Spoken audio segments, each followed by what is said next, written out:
Good morning, everyone.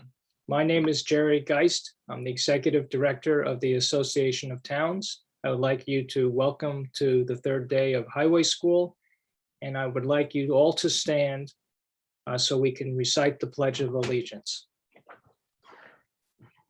I pledge allegiance to the flag of the United States of America and to the republic for which it stands, one nation, under God, indivisible, with liberty and justice for all. Thank you. As I said, my name is Gerry Geist. I am the Executive Director of the Association of Towns, and we have been partners for a very, very long time with Cornell Local Roads for Highway School. And during these difficult times, we are happy to be still participating in a virtual way, and we look forward to next year when we all could be back together in Ithaca. As you know, the Highway School program is one of the key components and foundations of the Association of Towns programming during the year. Dave Warr and his staff at Cornell Local Roads does a tremendous job and work very, very hard trying to present the best presentations and programming to educate and train highway officials. Your association, your school has been sending dedicated members to Highway School for years, and it seems generations of folks come and go. We know at the Associated Town level how important this training is, and we know the issues that you are confronting on a daily basis. We know that we were able to very successfully this year to get an increase in CHIPS funding and extreme winter recovery funding for the first time in many years. But now the challenge is how do we get the work done, and how do we get the personnel to do this work? We will be continuing to work with your association to make sure that those efforts will continue and that you get the right amount of personnel and support so that you can do the job and bring the needed improvements to your local communities. We have been a strong advocate for the work that you do. We'll continue to do so. Keep letting us know what issues that you need us to focus on so we can best present these programs and ideas to the state legislature. Your support, your guidance, and your inspiration helps the Association of Towns continue to deliver quality information programming every day. And as we continue on this year, we are still keeping an eye on what happens in Washington with infrastructure funding. And as we work so hard on the America Recovery Plan to make sure the funds flow directly down to the governmental units, we are going to continue to do so with Senator Chuck Schumer on the infrastructure funding, making sure that the monies don't all go to the state, but it goes to the localities. So I want to wish you all a great day of programming. Hope the skies don't dampen anything like happened yesterday, but we look forward to a great day of activities. And I would like at this time to send it over to Adam Howell over in Washington County.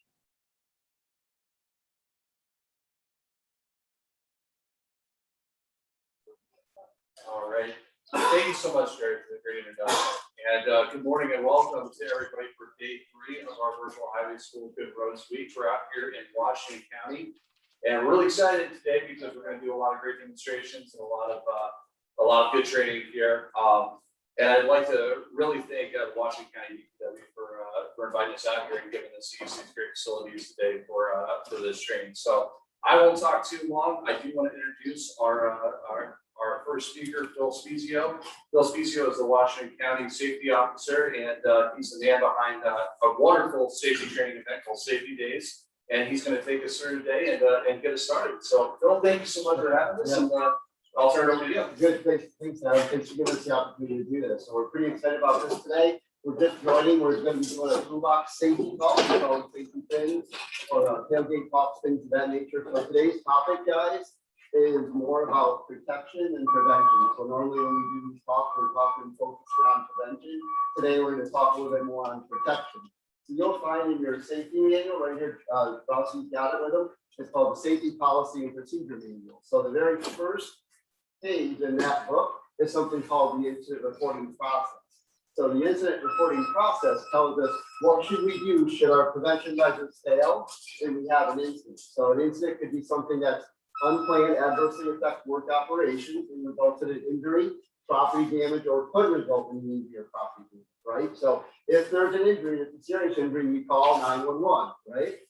If we are involved in an incident and it's involving the public, a public area, a public road, we're calling 911, right? If the incident results in a chemical spill, power lines down, a fire, things of that nature, right? We're calling 911, that sort of thing, get the emergency people there. So there's certain things that we need to do to report that sort of thing. So in addition to calling 911, should you need to, right? Then we report it to our supervisor and things like that. Fire, smoke. Okay, all right, John, accountability, Clayton, please call 911.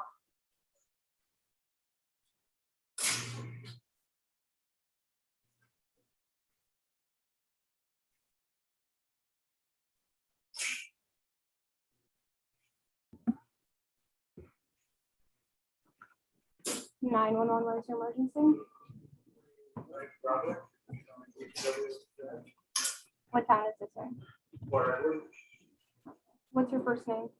Clayton. And your last name, Clayton? Right. Okay. And just your callback number real quick. 518-955-7660. And what's going on? There's a loader on fire within the building. Anyone trapped? No. Is there any hazards other than it being in the building? No.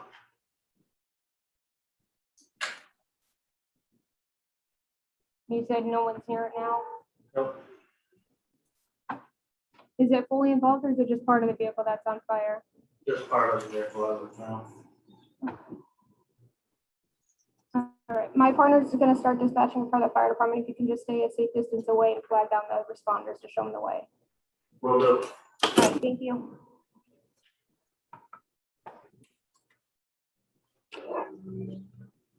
So at this point, my partners would have already started the fire department due to the loader being on fire within a structure.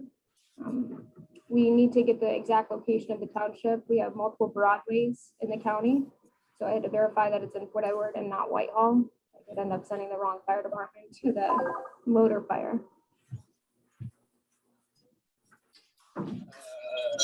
So have there. Can I get a unmute here? Hit a mute button on the back. All right. Jack, Francis, Wilber. Name, first favorite color, sports team, give me material.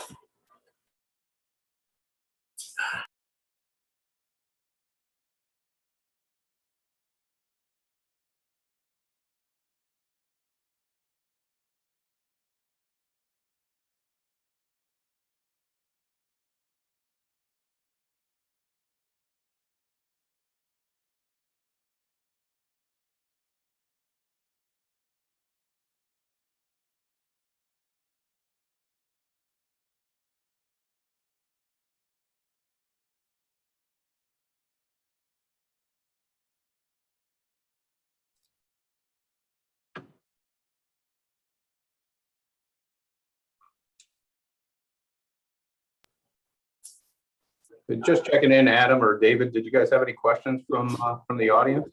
You two are. We don't have any questions from the audience, and if anybody listening would like to ask a question, please put it into the Q&A. We can make sure that gets transferred over to Tim or Phil. And we are live and able to answer any questions on site. So, and that was a great demonstration of a real life university. I really appreciate it. If we aren't getting any questions in there now, I think we have Mr. Earley, director of his office, questions as well. Do we have any questions out there? Adam, you know? We don't have any questions in the Q&A right now. A couple of things, just to talk a little bit about the toolbox talk that we do are designed to say 5, 10, 15 minutes long. There's a quite a few resources that we use for those types of safety toolbox talks, important to point out. That's a great library on the website of toolbox talks that are used for us. The toolbox talks are meant to be a training in between the larger training, once a week, that sort of thing. Some people always talk about all skills and stuff. Conception measures are the things that are important to talk about, to be sure they understand how to report things, what type of information to share with the people that need to know the details about that sort of incident. And that way that enables us to get help as quickly as possible. So a couple of things that we need is where you are. That's the number one thing. Well, we have an idea of where your address is, whereabouts you are on the road, sort of intersections there are, things of that nature. When you do call 911, Slow it down. We're having a sound check problem. areas in which you work that are normally where you work, or say 9 additional towns. Rather than 9, be sure you know the address to that 9 area. So a couple of things. After you know and you report where you are, the next thing is what the words there. Do as much detail as you can. Don't give information that you're not sure of. So use words like appears as or I believe, as opposed to giving them information that you may not know. That sort of thing. So those are a couple of things to wrap up from the incident reporting.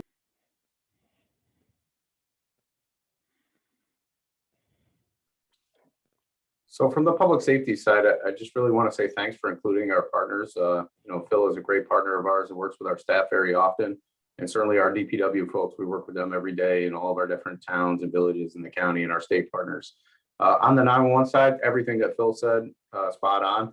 His location is the most important thing. If we don't get a good, accurate location, it's very difficult to figure out where to send folks.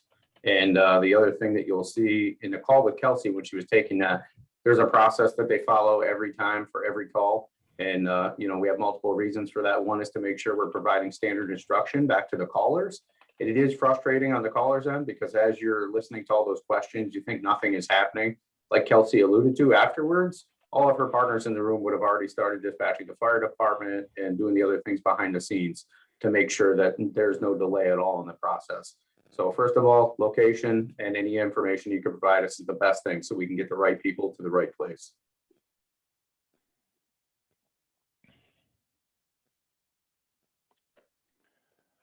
We don't have any questions Okay. in the Q&A for you, Tim, but one thing that I know comes up a lot is how do you know where you are if you're not at a facility out on the roadway? What do y'all need to know? Yeah, so obviously that is something that we all encounter in our everyday lives. Thankfully we have a lot of tools based on cell phone technology. It's not always 100% accurate, but we can try and get an estimate location. So ask you if you might be near this or near that based on our mapping. But we really encourage people to just look for landmarks as you move down the road or as you're driving through a community. Any kind of landmark you see, a store, a building with a giant name on the side, anything that you might see that could help us narrow it down. Our folks are very well versed in our area here. So it certainly helps when somebody says, I just saw a big red barn with this painted on the side. A lot of us may be familiar with that, if not all of us. Certainly there's usually someone in our center that is. But it's just keep your eyes and ears open for anything you see and hear that may be able to help us narrow down your location. Okay, thanks, Tim. Absolutely. Thanks for including us. You're very welcome. And David, Phil did mention our tailgate talks. I'm going to go ahead and put you and Ann on the spot and see if we can't put the link in the chat for all the attendees so where they can download those tailgate talks from our websites. Since we mentioned they're a great resource. So if there are no other questions in the Zoom Q&A, we can go ahead and move into our chainsaw safety demo. Just give me 1 second. Francis, think we're ready to go, my friend. Yeah, we're.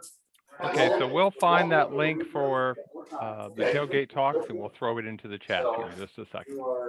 You just hit the mic up? He's up. You're dead. Francis, you're up. All set? Yep. Introduction? Sorry. Good morning. Thanks for coming.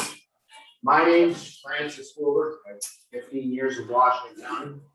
This is my assistant, Clayton Ryder. We do chainsaw safety training throughout the county, some of the other counties, municipalities. They asked me here today in Clayton to do a brief overview on some safety issues and training with chainsaws in timber felling. One thing I want to point out is if there was any time to use PPP, this is it. So we don't have a lot of time, I jumped around a little bit, but I want to go over the PPP. What do we need? Chainsaw safety. Plate, chaps, what else? Hard helmet. Safety ones. Vest. Is there anything else we left out? About pair of gloves. Ever handle a chainsaw with hot, sweaty hands? I prefer closed cement pair of gloves to operate the chainsaw. They don't get the sawdust down the back. There's a couple other things, guys, with PPE. I don't know if anybody's ever witnessed severe cough. Chainsaws have no mercy. Coagulation, tourniquet. Should be in the vehicle or on hand. One other thing that gets overlooked. You're in the field, you're in the brush. Tick spray. Know anybody develop Lyme disease?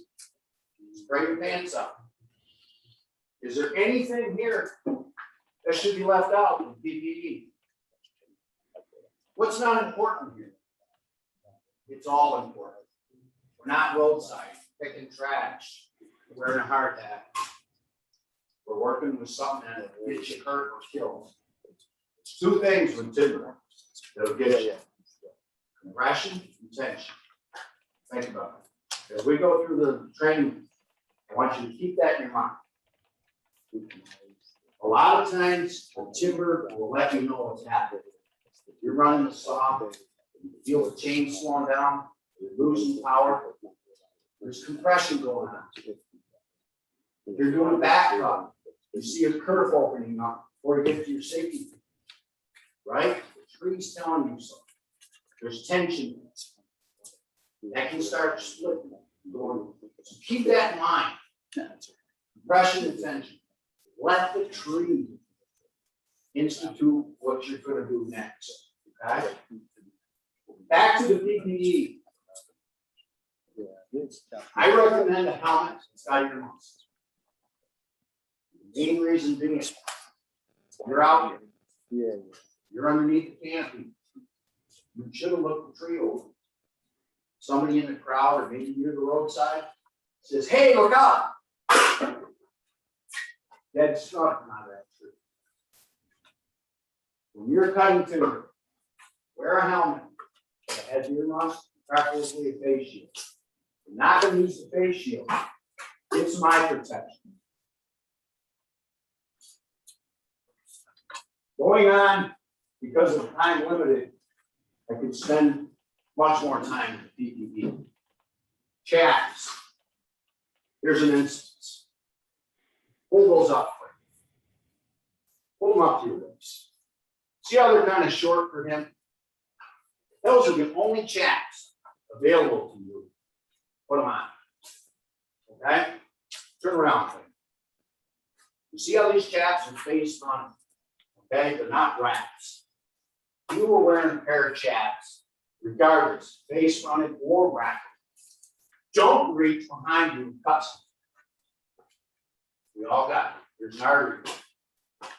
Especially with face chaps. It's a no-no. Shouldn't be doing it anyway. Shouldn't be cutting them up over your shoulders. Shouldn't be cutting toward your feet. These are all common sense things. And if there's one thing I can express today, is this. We can't possibly cover 35, 40 minutes with different degrees in safety. That took 3 years, plus the experience I've had through the years in the timber industry. Can't do it. So what I'm telling you is this. It relies on you guys. We got to care about each other. Keep each other safe out there. When you see something, you ever see that commercial, see something, say something? Come on. I'm 63. Thank God we got young people like Blake that have come along and picked it up. But when we're gone, some of these senior guys, who's going to be training them? They're not going to get it in a 45-minute session. It's got to be hands-on in the field. New York State developed a program. Water safety.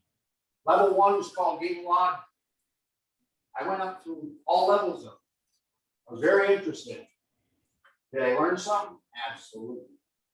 Took the field experience, combined the knowledge with some of these top instructors, and what I know, share it. Okay? But I won't be here. Down the road, hopefully Clayton will pick up this and pursue it on.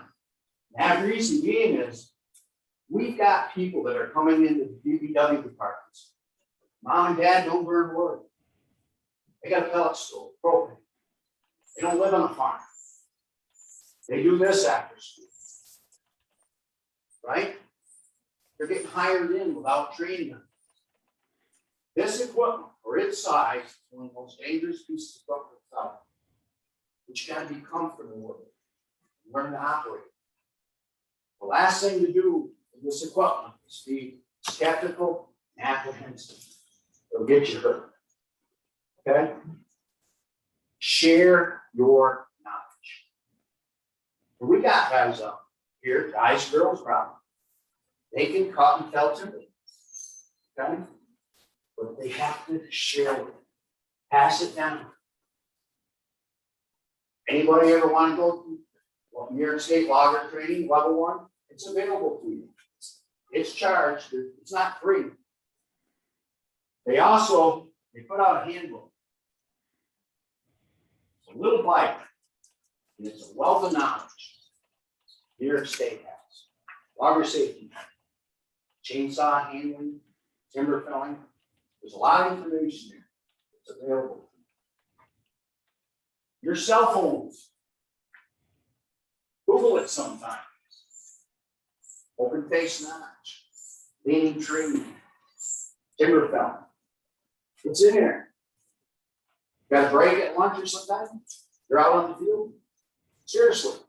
If you're at all interested. There's knowledge out there to be taught. But hands-on experience has got to be passed. Okay?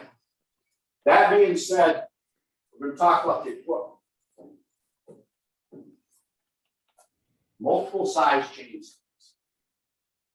Anybody ever see anybody use the smallest saw for the biggest project? Absolutely. Use the right equipment for the job to be done. You're in the middle of a back cut. The saw has been maintained. It's already underpowered. It's level. That tree's got a super lean. You're starting your back cut, curves opening. Now you're getting a vertical split. You're in trouble. Stop. You're in trouble. Don't go too far is what I'm telling you. Know your equipment.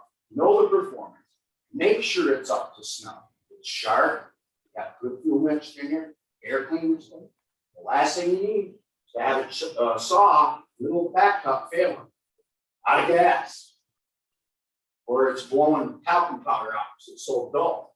Sometimes you have to get to that safety hinge relatively quickly, especially if something's happening. Okay. That being said, we're going to go on to a few of the cuts. Okay. This cut here is primarily taught because it's a very, very safe cut. It's not the traditional cut that Dad and Grandpa used. Okay. It's approximately a 70-degree angle on the face, and a 20-degree angle comes back. The reason you use an open face notch like that is because you need the timber to close in the face cut or the notch. If you put a shallow notch in, the timber closes prematurely, it bumps his bottom. It's going to kill. It's coming off. Taking your back cut in, directly in line with your intersection on the face notch. That is one of the best, safest, controllable notches that's there. Why do we have these other notches? There's reasoning behind it. And it's a good time to point out this. Before you approach a piece of timber, we set our work zone. We know the trucks are over here, the guys are over here. Make sure they're not BSing down with a chipper when you're cutting 6 medium. You gotta make a plan. Don't be complacent. Remember what I talked about? Compression, tension? Think about it. Each and every piece of timber that you address, there's a plan. Is that tree canopied into another? Now, I'm only talking about vertical standing timber, not frozen, not rotting, not hollow. Think about it. I don't have time to cover it. But there may be an instance, we're going to get into a couple of cuts, that you can't use a typical open face notch. Okay? Or maybe you should. That's why they make it. The plan should consist of this. Looking at the timber. We can talk timber species. Does anybody think a snarly piece of elm splits harder than a straight grained ash, white pine? Of course it does, right? Or I mean, it doesn't. The elm has more pressure, stress. You had a leaning piece of white ash, straight grained white ash, and it's leaning hard, and you came into the back of that, it's got a canopy on there, maybe a snow load, wind. There's so many factors. Okay? But the plan is the key. Before you start your cut, have a plan. How about an escape route? Where am I going when that tree starts to fall? That tree's going here. On the back side of it, the escape route, it's not going to be directly behind that piece of timber. It's going to be 45 degrees. Oops. Fence. Oh, thorn apple, great one. You didn't cut an escape route. Where are you going to go? Okay? Plan. Clear your brush around. Get yourself an established escape route. The direction of fall. The tree's 60, 80 feet tall. Their truck's 40 feet away. Anybody good judge on height? Common sense, remember? Rule of thumb is, we could talk about judging timber height. There's many different ways to judge timber height. The best thing is, without going into a whole bunch of them, is make a plan. They have what they call an accident, where the tree's on the plane, you pull this up and you walk away from the tree, you put this on the bottom of the stump, and this is on the ground. Good job. See it going? I'm forming a triangle. That is relatively the plane of that tree. Relatively. It's not casting stone. Give yourself a buffer. You got a power line here. Okay? That's just one quick map. Say on the height. The lean of a tree at a big pine, roadside pine. Take a piece of string, put a weight on it, make a plumb bob. Pull that string up in the center of that tree, high in the tree. Watch which way the pendulum in the bottom goes. It swings over here, past center. There's your lean. A lot of times when you visually look at a tree, it's a little bit tough. You ever seen like all that? Yeah. Better move the cock, you know? Honest. Couple quick notes. That plan is absolute. That knowledge you share is absolute. Remember this. You're the guy cutter. Roadside trees are hazardous. A lot of times if we're in the forest, it was us waiting for the machine to come up and get catch. There's a bunch of squirrels and chipmunks around. We see a deer once in a while. We didn't have the people or the equipment. And we didn't have, you ever notice these roadside trees? They want to grow into the highway. You got traffic. You got people's driveways. Okay? What you need to do. I think it was the go back fans. to the comments and What? Get yourself a plan. Uh, This is where I want to start. Make sure guys are paying attention. You're in charge. You're gonna stop this. Okay?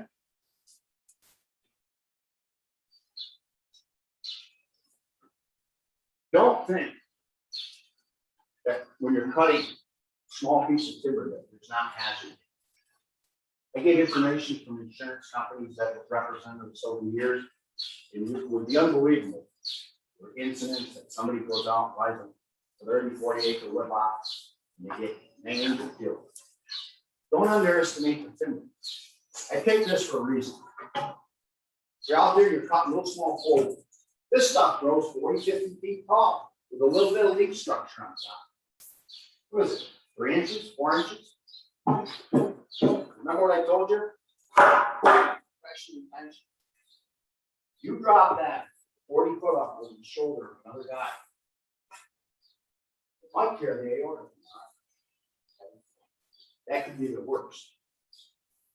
Remember we talked about having that hard hat on? If there was any time you wanted a hard hat on with the muffs, that's it. That tree started to fall, somebody yelled, you throw your head, it goes your head. Okay?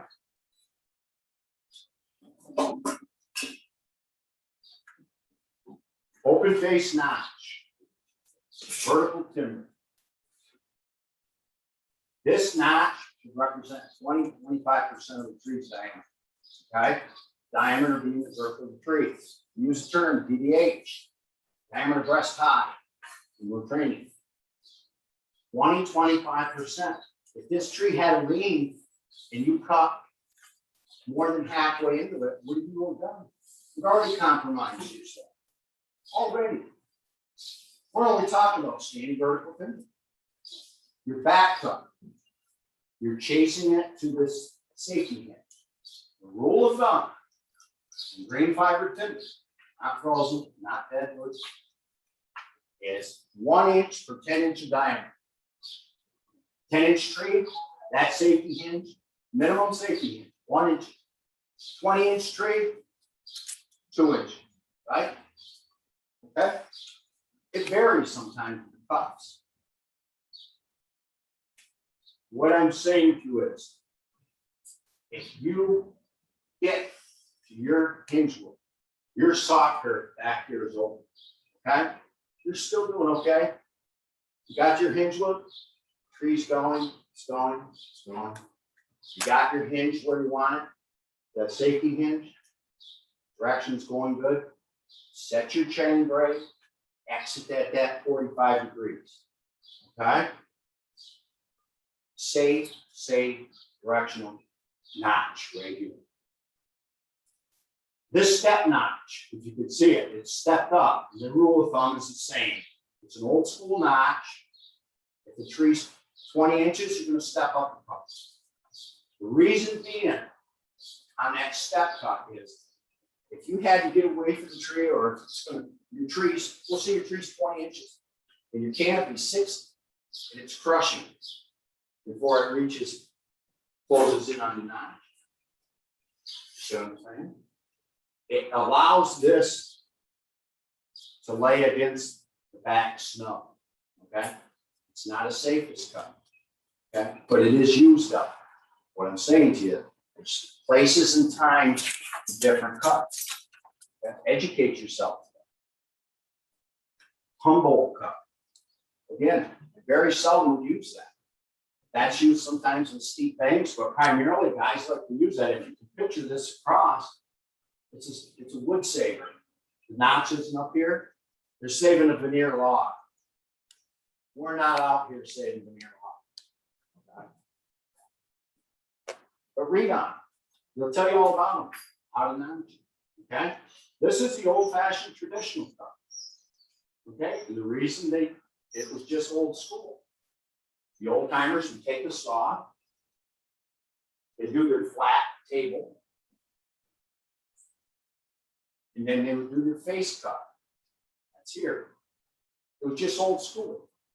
They flip the saw, they do a back cut. It was a traditional cut, but I'm telling you, this open face notch cut It's good cut, it controls the timber.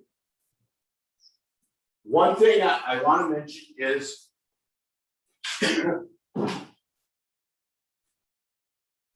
if you are in question, that piece of timber, we talked about the species, ash versus elm, frozen pine. Know what you're up against. Look at that piece of timber beforehand. If you think it's out of your league, don't go and chance yourself or others. Don't be intimidated by pressure. Say, that's more than I can do.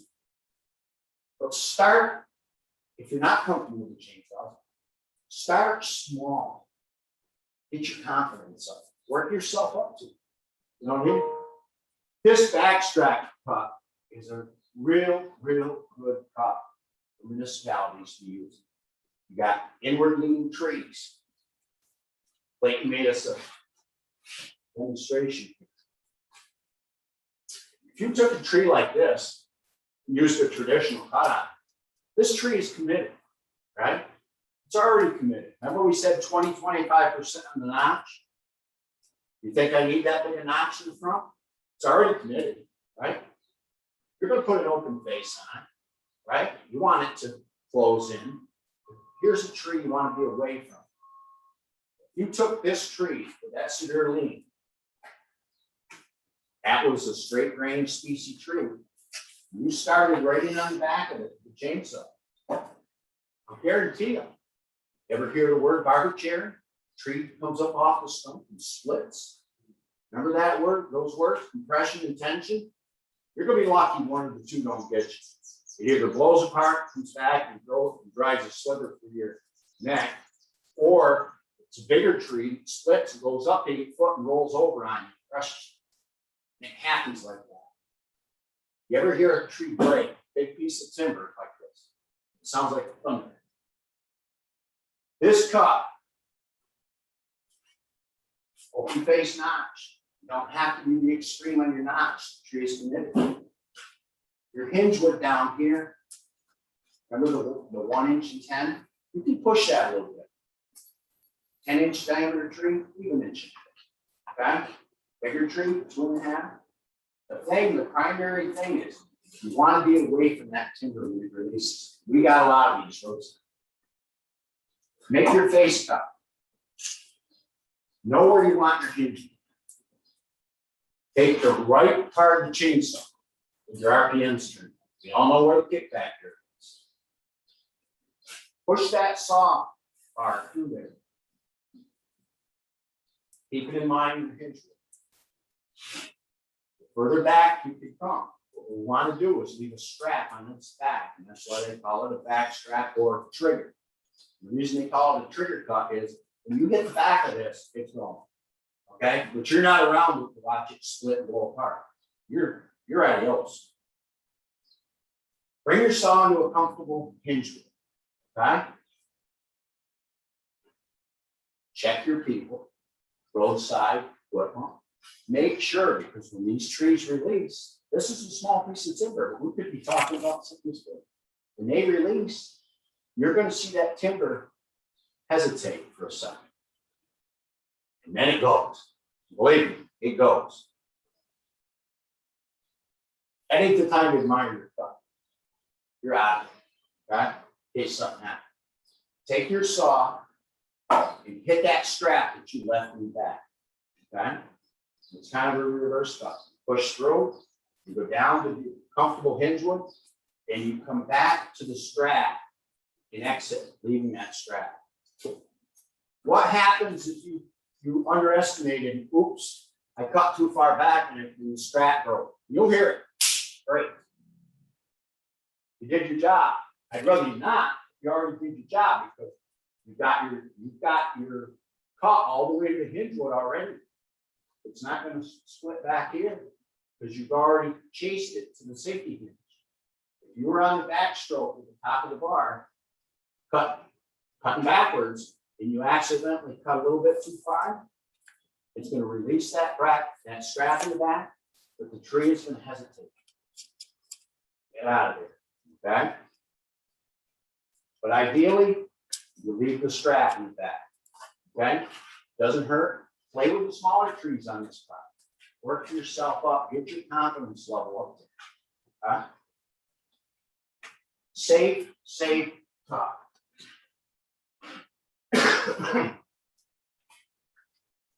This is a breakaway top. That's what it's called.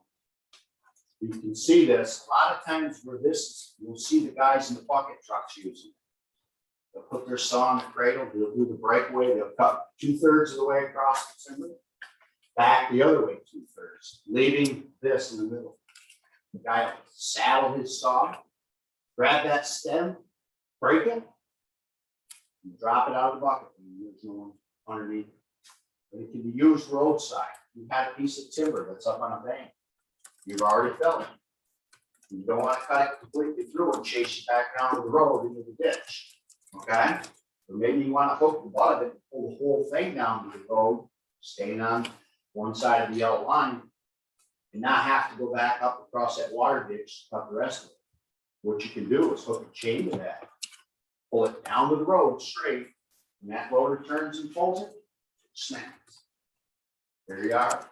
Hook that chain right there on this side of the ditch. Pull the remaining tree. It'll stop the tree from rolling on it. You've got a tree sideline on a ditch line. You cut completely through it. Anybody ever see the canopy on roll? Not counting, not just the stem, but the canopy can actually.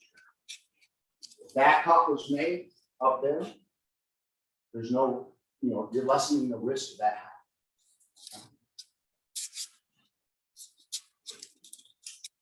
How many minutes have I got with this here?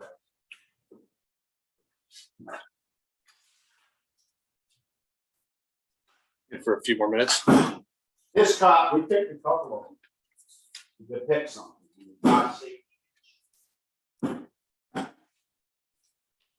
This is inverted, but that was all that was left in that piece of timber for safety. Okay? Not much, is it? Not much control on that. It's falling. Safety here.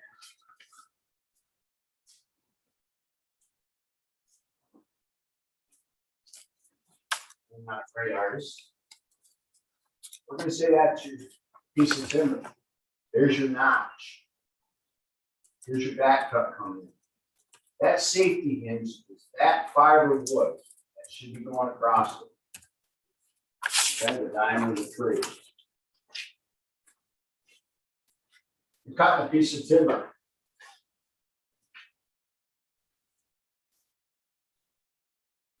We're going to say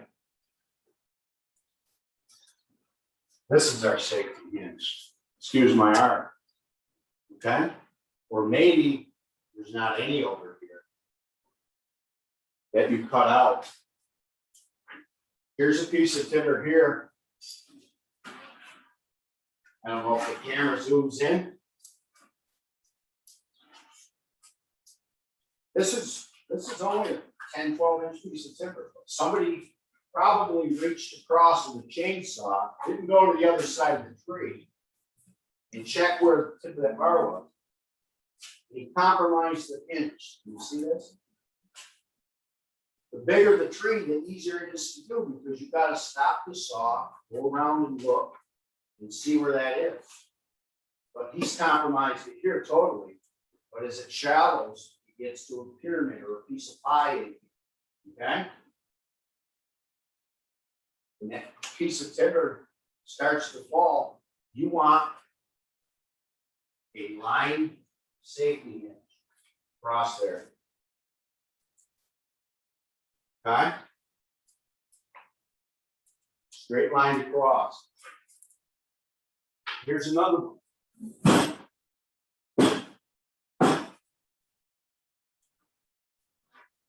Everything over here looks pretty good, doesn't it? Traditional cut. There's our safety hinge right here. Look what happened here. He didn't compromise the hinge wood on his back cut. He compromised it on his face. You see what I'm saying? When he cut the face of the timber, right? compromised that hinge. See how much he compromised it? We wanted to leave an inch or so there, he's got into the hinge with past. It's 2 inches there. Here's a good rule of thumb. Okay?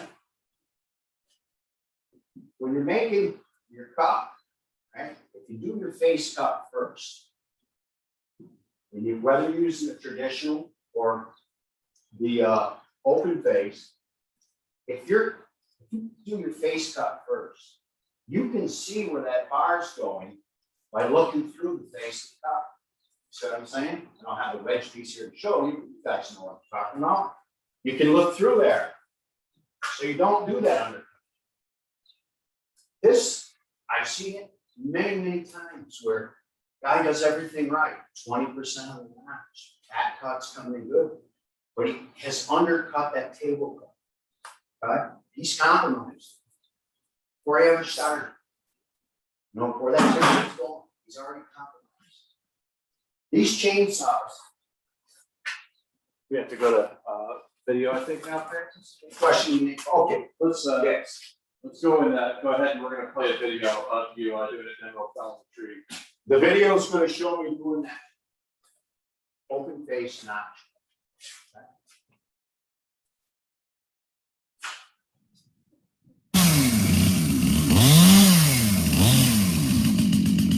Okay.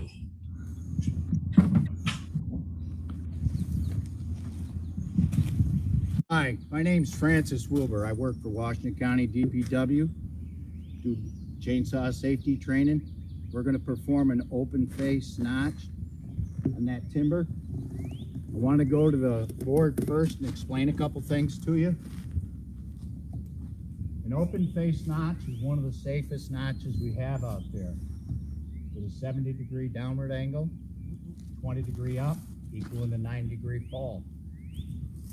Our back cut is going to be a direct in line with our notch.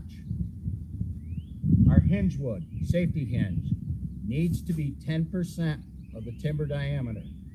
10-inch tree, 1 inch. 20-inch tree, 2 inches and such. Take for granted that this isn't a dead or frozen piece of timber. So those all are in consideration when you're falling. Make sure your equipment is up and ready to use. The equipment is sized to the timber you're cutting. Be sure your PPE, safety toe, shoes, chaps, visible vest, hard hat, eye protection, ear protection, good gloves, tight knit gloves. That being said, before I approach that piece of timber or any piece of timber, you want to make yourself a plan prior to starting your cut. When we look at that timber over here, you're going to see that there's obstacles. You got debris. You got brush. What you want to do is make your plan so you have a safe exit zone, which would be 45 degrees from the rear of your back cut. You can see in that brush, it's not possible. So we're going to take a few minutes, we're going to clear that brush away, then we'll get involved with the cut. Okay? I'm going to demonstrate the safe starting procedure with a chainsaw. Set your chain brake. Make sure your settings are set in order for choke, stop. Different saws, different models are different. Be comfortable with the equipment you're running. Know the equipment you're running. And don't be intimidated by the equipment you're running. Chain brakes on, throttle set.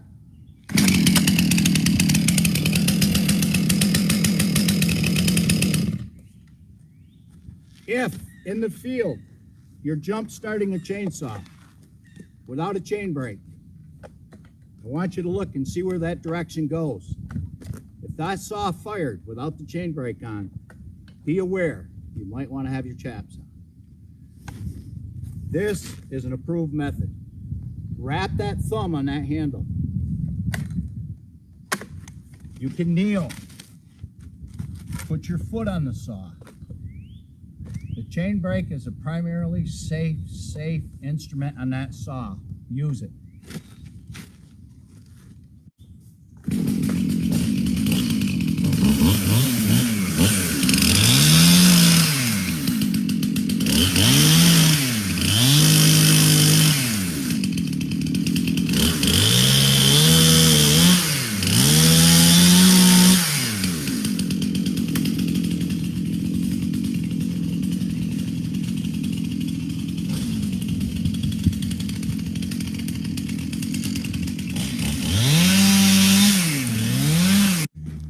Now that we've determined that's the piece of timber we're cutting and we're comfortable with that direction of fall, we've cleared the brush around the tree, and behind the tree we've created an exit route, being a 45-degree angle from the middle of your back cut. So we're going to start and perform that cut. Open face, notch.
Thank you. After watching that video, hopefully you got something out of it. Just remember,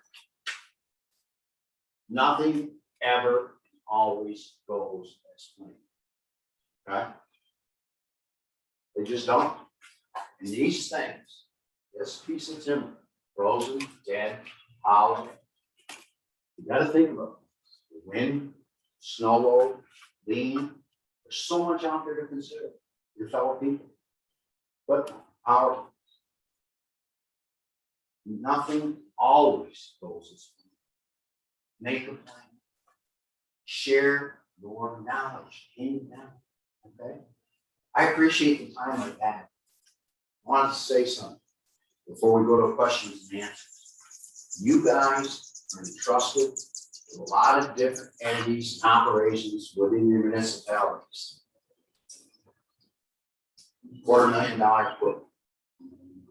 You guys are the guardians, stewards of those highways. I want each and every one of you to be proud of what you do. Okay. Anybody have any questions? David and Matt, do we have any questions on Zoom? I've got one question for Francis, and that is, we noticed you didn't have your earmuffs on in the video. Did I have one down?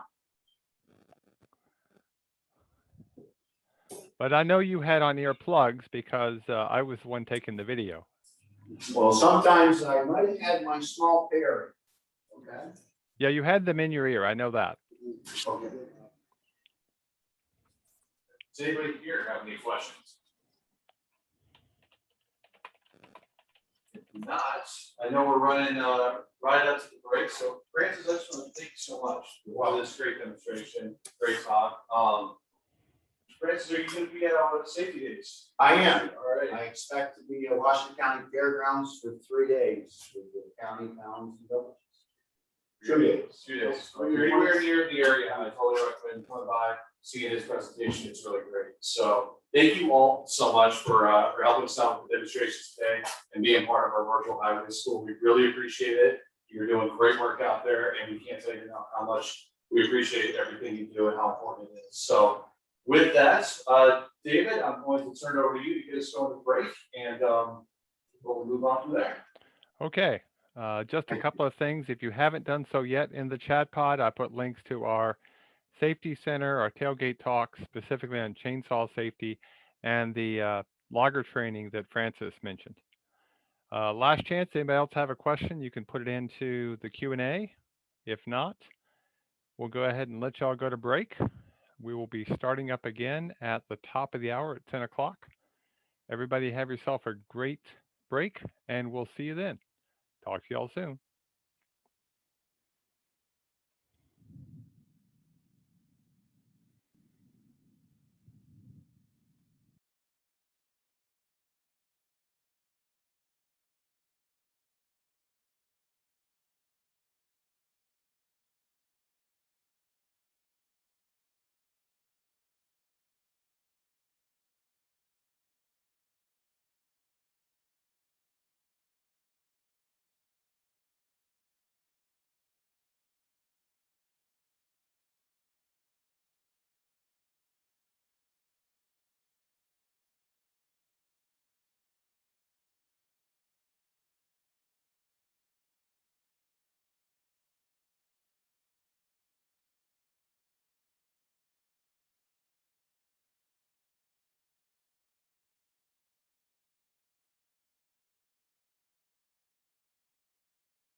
Can you hear us?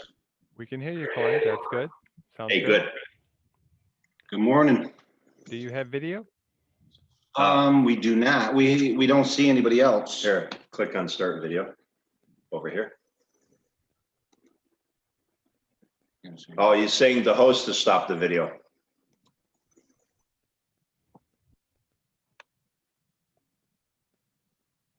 Yep. Good morning. Hey, good morning. Morning, we can see you. Yep. Perfect. And are you able to see that we're sharing a screen at the moment? I do not see that you're sharing a screen at the moment. Oh. So that's what it's going to do, a quick check, and then we'll go back to the slide deck here with the Okay, no problem. schedule. So go ahead and share your screen.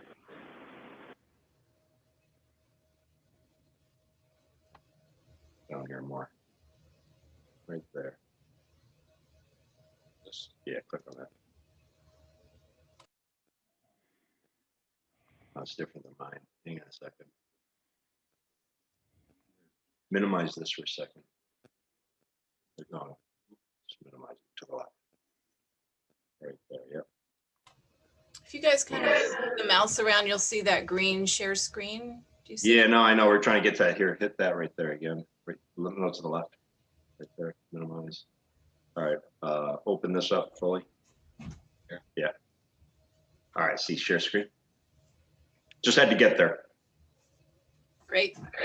And then this one.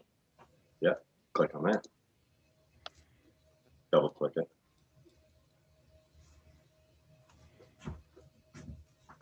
Hit share. Perfect. Open it up. Slider, this one. Right there. We'll Thank actually you. start the slideshow, see what happens. F5. Slideshow right there. Yep. And do from beginning. Is fine. Right over here.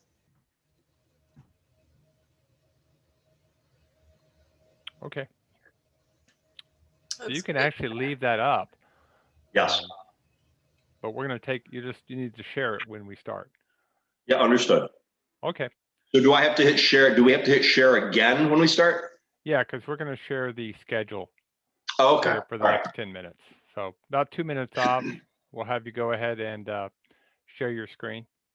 Start right into the slide deck, have this on screen. Okay? Sounds good. Okay, you can go ahead and mute and turn your video off. And we're going to put back the slide deck. Watch this, no hands. Yeah, and then hit mute.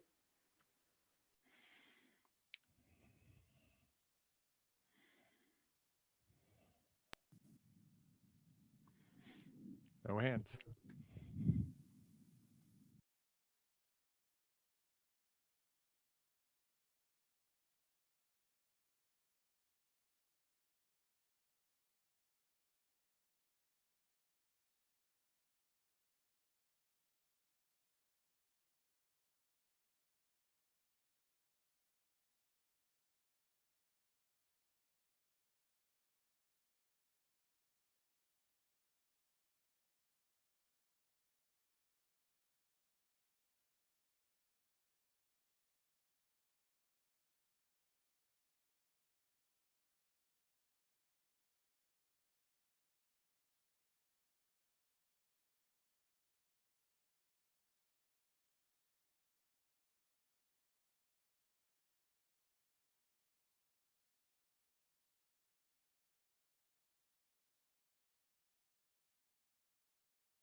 Clay and Ryan, if you want to go ahead and share your screen.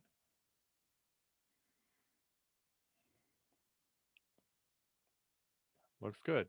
And for everybody out there, we'll be starting up in just about 2 minutes.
Okay, we're going to go ahead and get started. Clay and Ryan, if you want to go ahead and turn your video on, and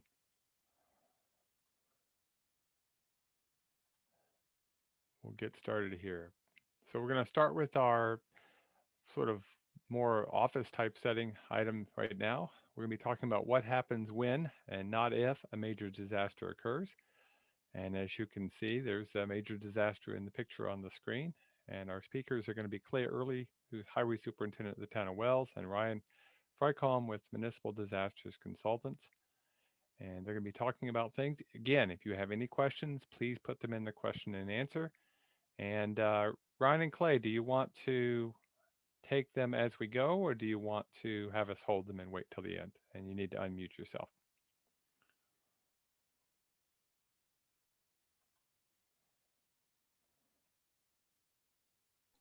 Here, we'll try that again. Try How's that? All right, so good. your question was whether we would be able to take some interim questions, and the answer was yes, we'll absolutely try to address them. And if it's too complex an answer, then I'll suggest we address it at the end of the meeting. Okay, so we'll take them as we go, and we'll wait for a good spot to interrupt. We aren't just going to step right in. Okay, so it's all yours, gentlemen. I'm going to go dark, and we'll step in if we need to. All right, good morning, everyone. Clay Earley here from Town of Wells. I'm the highway superintendent.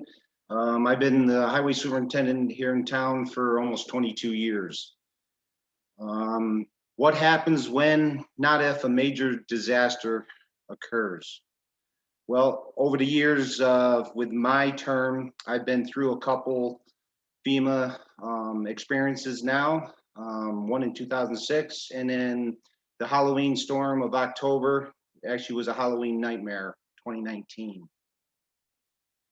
So as we're finding out, flooding is an issue that's ongoing. Most of our stormwater is only designed to handle a 10-year rain event, but storms are much larger and occurring annually and disrupting our natural drainage and our patterns.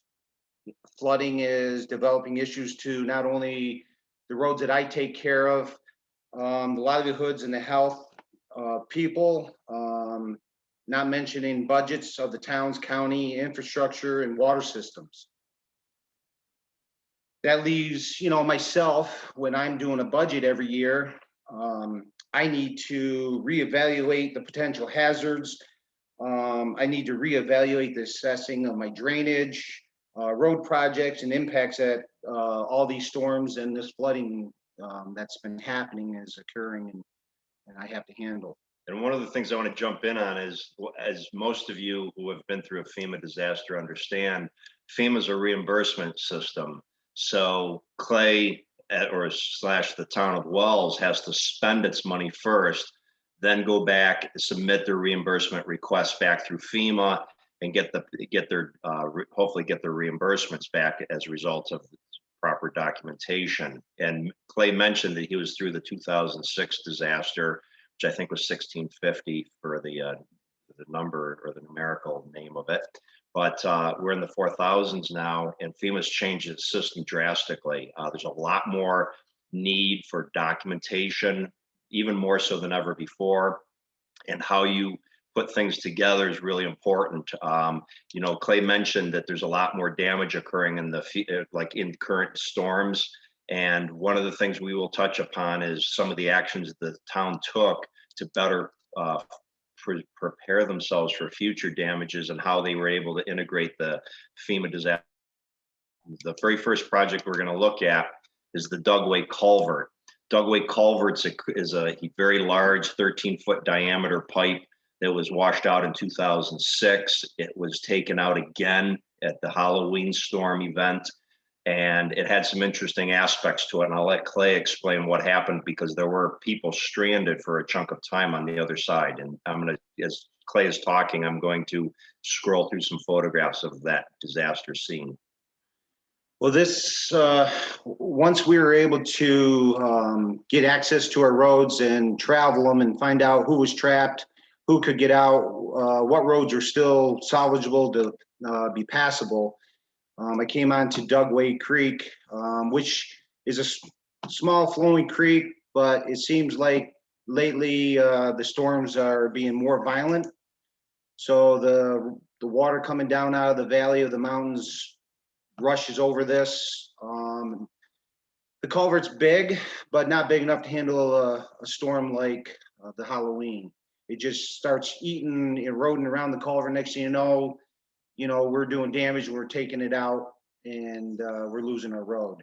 And one of the things that Clay did very appropriately was, because there was people stuck on the other side of the road, as you're looking at that photograph on the left, there was at least 12 vehicles and 12 hunters / campers that were stranded.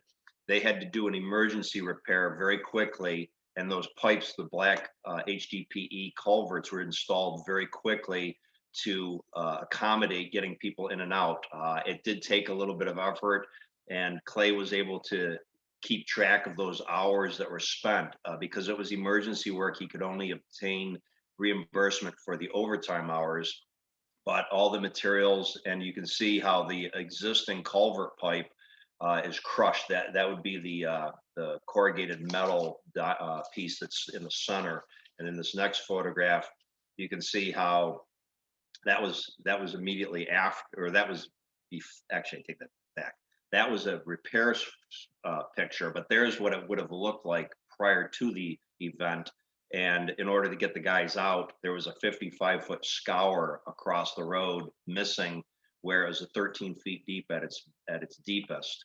And so one of the things that the town has done in order to keep control on costs is, when they talk with their engineers, the engineers initially instituted a concept of a concrete box culvert. The town realized that it was going to be paying a percentage of that cost to do the repairs. They've instituted an analysis of using precast concrete slab with precast concrete blocks as an alternative solution. There's a lot of permitting that has to go on. It's underway right now. And one of the things that I'm going to suggest to anyone that's listening is, please, if you're doing one of these projects, get your soil and water involved, or your soil and water department folks involved. If they can do the hydrology, do it. This creek is approximately 17, 18 feet across. With the Army Corps of Engineer permitting process, they need to have a 1.25 times the bank width installed, and there's APA regulations. There's a lot of detail here. And one of the things that we're going to kind of focus on in this discussion is the fact that the devil's in the detail. FEMA wants to see that documentation. It's not unreasonable. You do have to follow the rules if you want to get the reimbursement money. And so far, the town has been doing pretty good in terms of getting things through FEMA. But I want to turn this back over to Clay and let him discuss some of what went on right after the aftermath. And one thing, Ryan, I'd like to make sure everybody knows, through this process, to make it the most easiest, take 5 minutes, jot down the notes, make a plan. The notes are the most invaluable thing that when, after the disaster's over with, you can look back on and see who worked where, what damages where, what equipment you use, how much gravel, what temporary process to get people in and out. Those notes are huge when you have to reevaluate and you bring in somebody as Ryan Frickholm, who's my FEMA consultant. Another one to contact right away would be your soil and water. For Hamilton County, it's my Hamilton County Soil and Water Conservation District.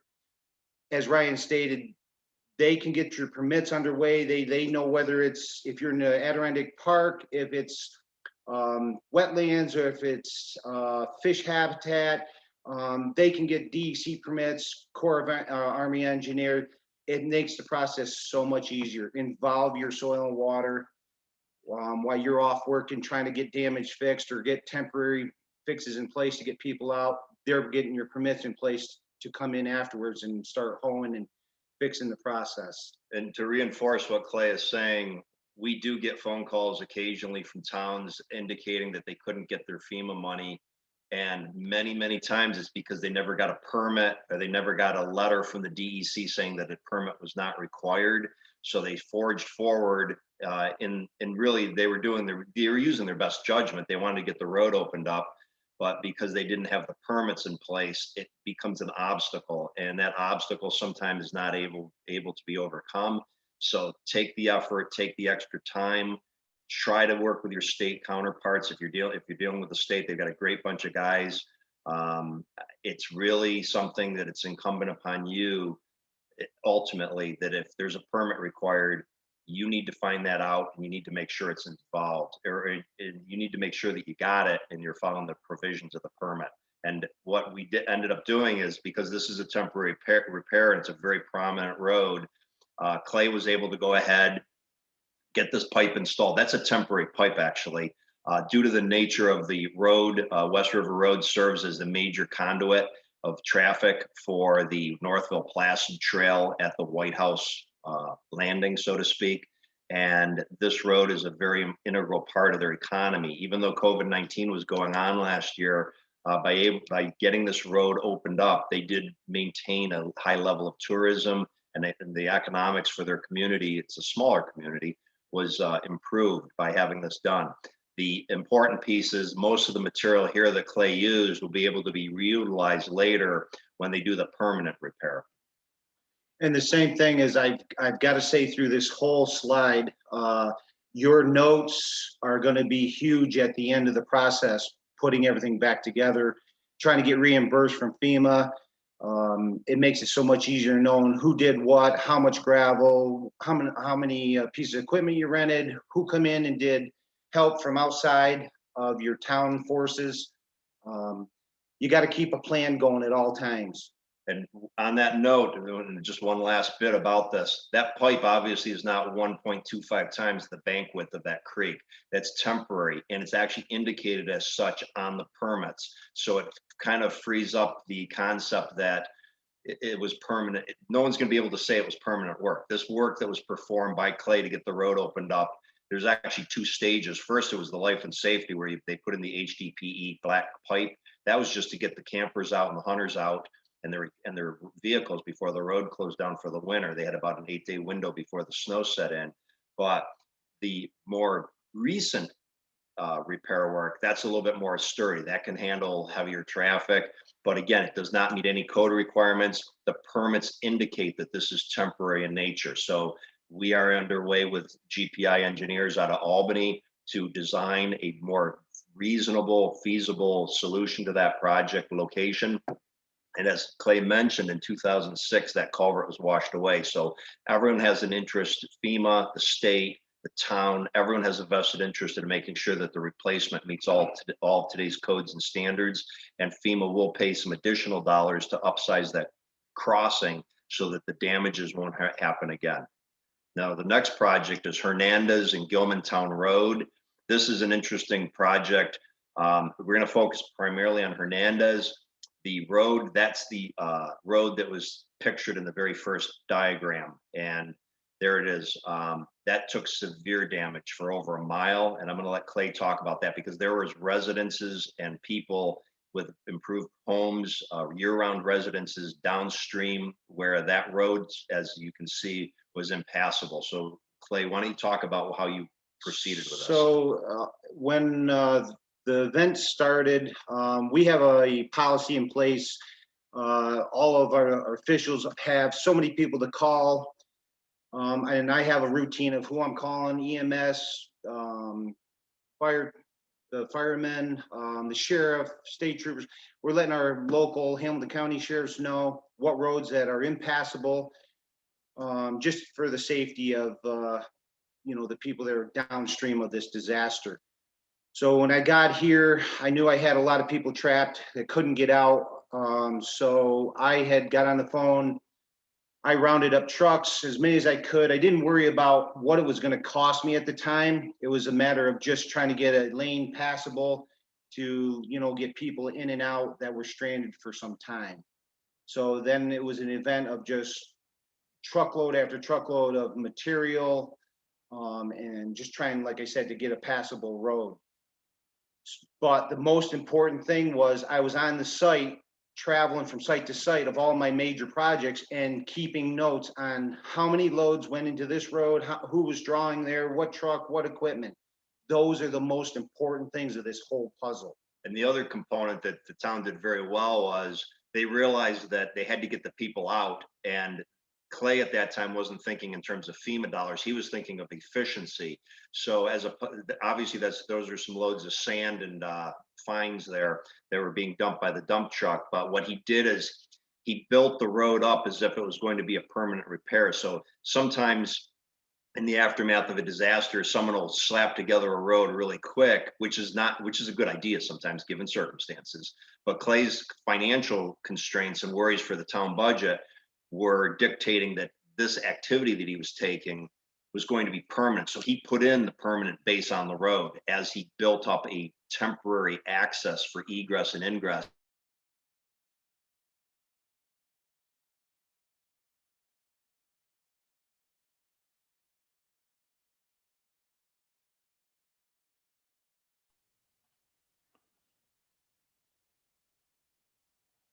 Well, it looks like our friends Clay and Ryan have frozen up. I wonder if they've lost their connection.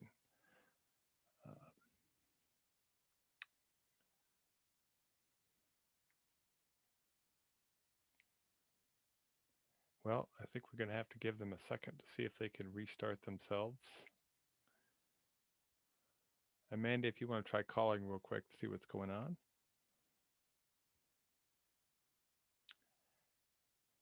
And again, folks should go ahead and put in their questions into the Q&A. We do have one, and we'll definitely make sure that's answered as soon as we get our friends Clay and Ryan back in. The way technology sometimes works. One question I could ask folks, if you, while we're waiting here for just a second, you have the ability to raise your hand. If you've experienced a FEMA disaster, can you raise your hand for me? I'm just curious. I got 1, 2. Okay. So we've got about 7 or 8 of you. My gut instinct is it's probably more of you that have had them. Because the title is definitely correct. It's not a case of if, it's a case of when.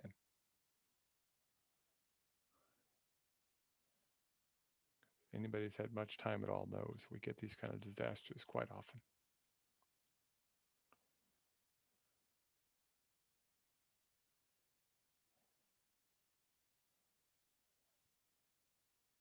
They're logging back in, it says, so just about a minute here, we should be all set and ready to go again.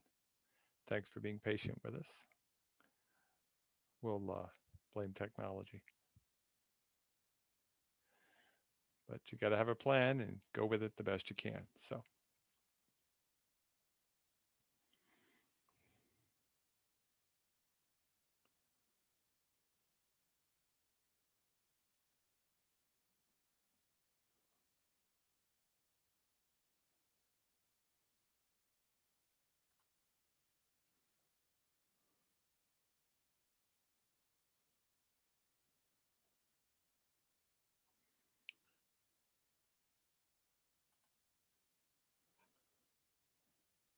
Don't quite see them yet, but we should be here just a second.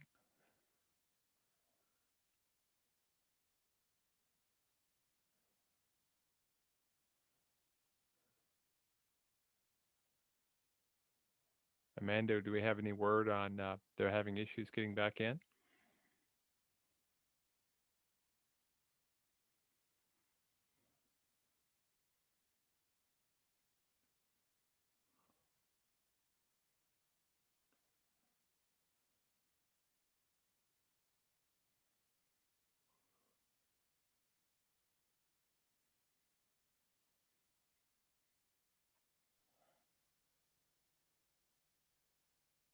They're going to try calling in. Okay.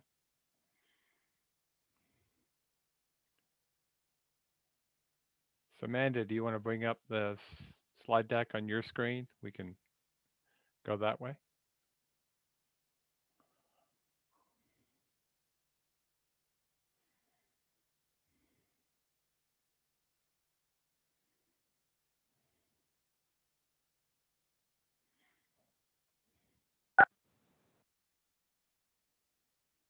All right, are we back live, folks? You're back live, and then I'm just waiting for Amanda to bring up the slide deck, so we'll just do it the old-fashioned way. That's fine. Yeah, absolutely. Yep, so she'll get that here in just a second. While we're waiting for her to do that, we did have a question in the Q&A, which is one we probably are going to cover a little bit, but after suffering 2 major events, can you share the benefits of hiring a consultant versus not having one? Well, I'm gonna be very careful how I word this.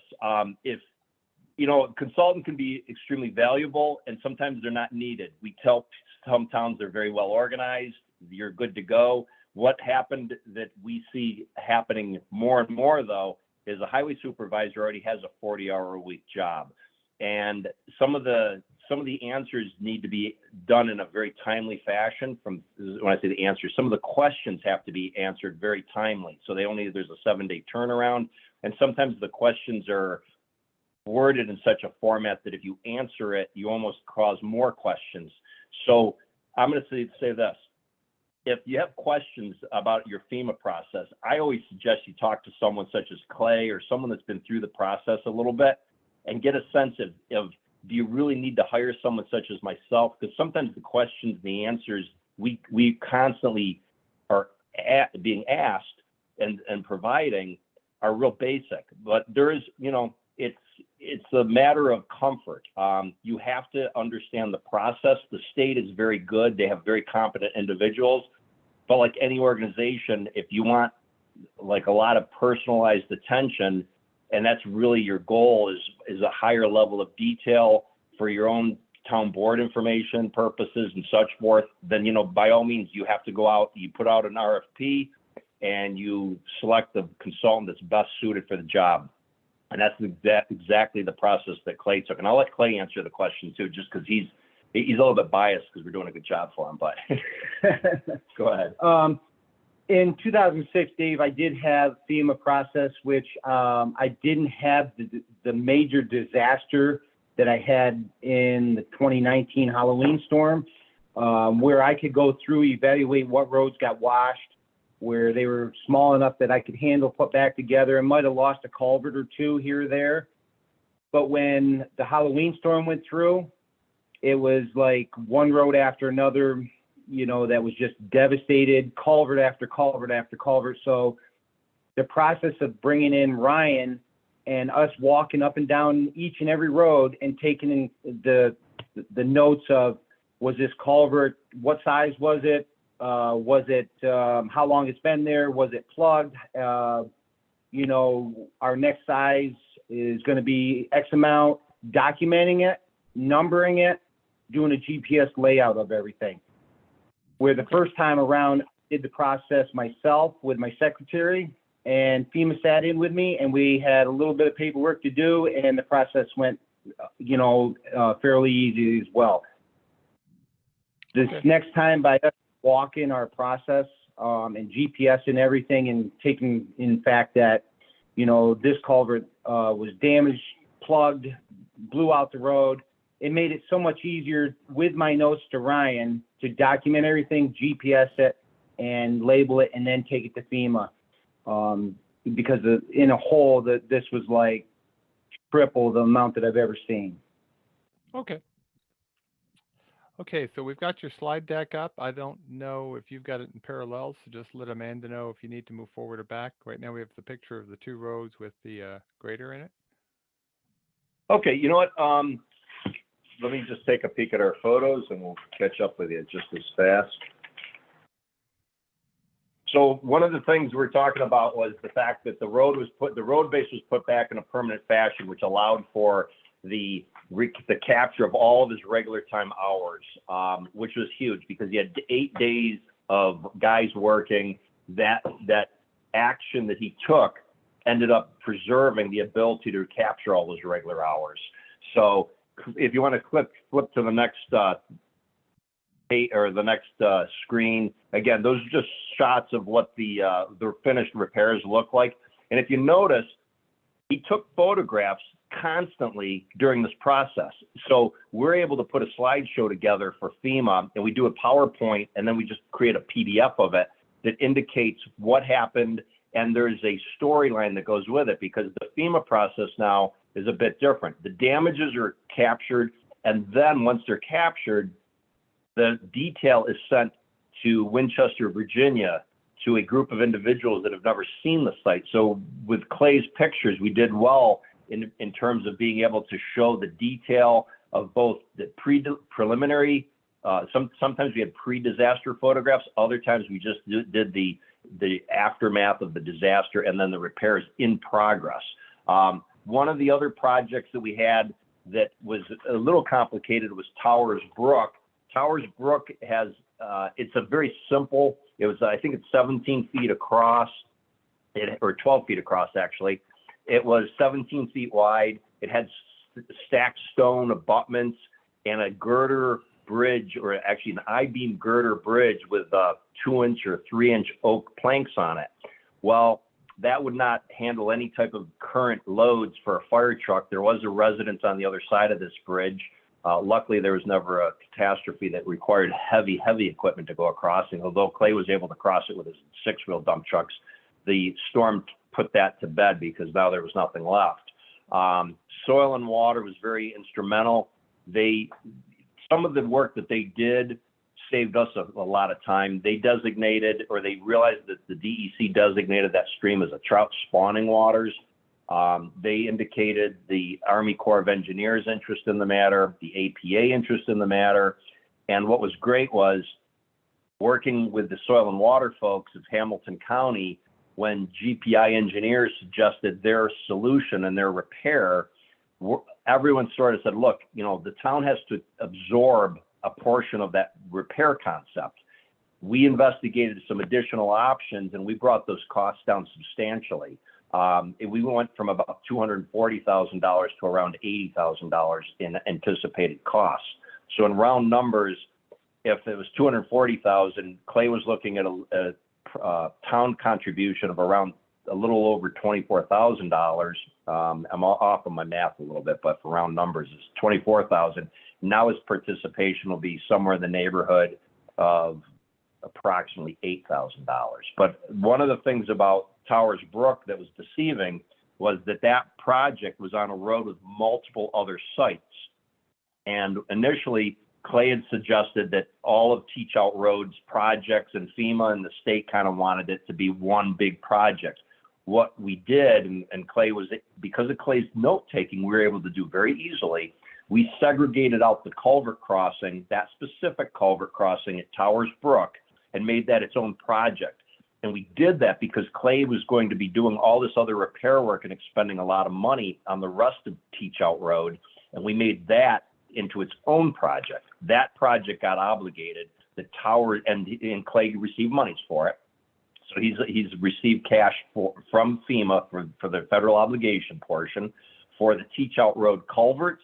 And then we did Teach Out Road surface. So we broke it down. The only reason we could do that was his notes allowed us to look at it and say, okay, on these days you worked on the culverts, on these other days you worked on road surface. We packaged it up, we sent it off to FEMA. They had a very clean process to work with because of the clarity that was involved with his notes. And we put forth the projects. He was obligated. He was very fortunate to get obligated. And I believe it was the first week of January, those projects were sitting in New York State's desk or on New York State's desk for them to process forward for cash. The Towers Brook project, that is still pending. There's a lot of detail. The engineers are still working on it, but I'm gonna let Clay, I'm giving you the real detail of what went on in terms of the process, taking his notes, but I'm gonna let Clay talk about that project because that is another one where the detail that he provided was instrumental in making it work well. What So, slide yeah, would you like to have us up right now? What's that? What picture do you want us to have up right now? If you want to click forward, you can just kind of toggle. There's a picture of a finished project where you've got just a heavy rock wing wall And a backhoe. and a backhoe sitting there. I think we're there. Okay, With somebody So, in the yeah, background that- in a blue sweatshirt? probably. We got Yes, black and white. correct. Okay, that's where we are. Okay. So yeah, that project right there, once that bridge was out of there, that small structure, we threw in a 24-inch culvert, stacked the head wall in there. We put a surface on it just to get us across, to get us into the next phase to get the person that was in that camp out of there so he had access to get in and out because he was stranded for a few days. But that was a temporary that we had put in so that we could just have traffic flow. As Ryan has stated, we're in the process of putting it back together with a better structure. So this is just a temporary project to get me along, and then it got me from one project to the next to keep moving along to make sure people had, access in and out. And one thing that Clay did, which was wise, although there's a crossing that's there, that allowed Clay to finish the road work and the surfacing on the other side of Towers Brook, so he didn't stop himself. There's just a little bit of stone that he will not be able to get reimbursed for on that crossing, and the culvert pipe itself will be salvaged and reutilized. So he took the materials that was pretty much on site, made the crossing, finished his road surface work, and when the final project for Towers Brook is obligated, there's approximately a 15 or 25 foot section of road that is inherent to that project that will be rebuilt. And so again, it's not, everything was done with a strategy of how do we get the money in, because cash flow is critical for this town. How do we get the projects completed? What risk factors do we feel that we can tolerate in terms of not capturing dollars of reimbursement? And then moving forward, how do we make sure that we get our monies later? And again, the permits on Towers Brook, if that was not thoroughly analyzed and properly addressed, that would have been at risk. That is a very deceiving creek. It's not very wide. It doesn't look like much, but it has a very high environmental level of impact and concern. See, where I'm in the Adirondack Park, I have to watch every stream for whether it's fish habitat, wetlands. So that's where your soil and water in your county comes into place. You can bring them in. He has GPS systems of that. He can tell you whether or not we need a permit on that stream or not.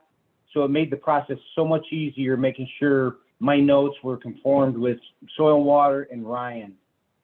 And one of the things about these notes, if you want to go to the next screen, David, it's West River and White House. On the screen that you're showing, there's a piece of a topo map.